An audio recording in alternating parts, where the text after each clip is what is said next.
Because the Amon Museum of American Art has been for a long time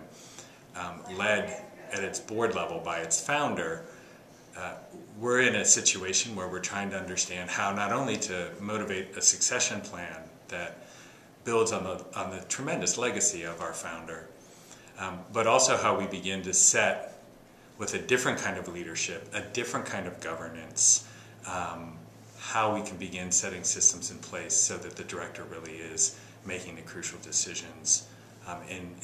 with his board, obviously, but where the director is taking a leadership role that the founder perhaps took in the past. The challenge is about newness, again, built on the legacy of these past 50 years that Ruth Carter Stevenson has really established.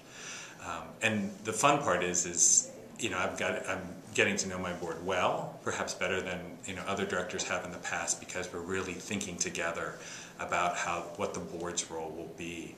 in this succession. Part of it is just establishing that communication between the board and the institution through a governance model that actually is being adaptive, it's being responsive to the changes in the industry, it's thinking about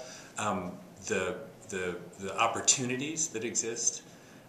to really enhance what the museum has in those 50 years, because this is that anniversary year for the institution.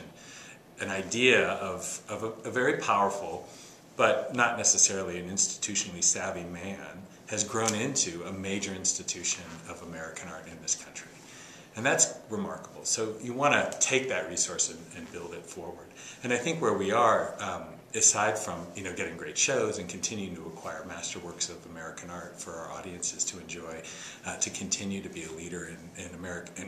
American art research through our collections, but also through the projects that we do. Those are all kind of standard and will continue, I hope, to deepen and grow.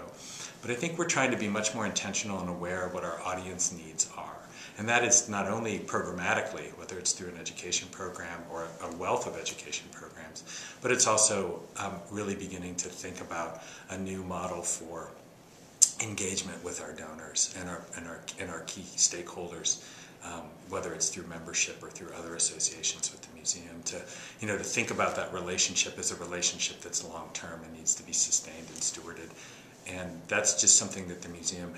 has done, but hasn't done necessarily with an intentionality. So we want to listen better, we want to be responsive to need, and we want to think of ways of finding matches between what we do offer uniquely, not only in North Texas, but in the nation, to really meet what some of those expressed needs are from our donors and from our members and from our visitors. And I think we really need to begin, as we make changes, as we do space assessments, as we do things that are not all that exciting in a certain way, but we have this great opportunity to take something that seems very internal and very operational and make it part of a community dialogue. And so that's a little bit vague, maybe. It's not like, oh, I'm going to restructure and I'm going to make the education department the curators and the curators the education department, in that way. But I think it's really one about being much more intentional about the conversation, really being led by myself, the board, and the senior staff, but being very responsive to a much broader communication with our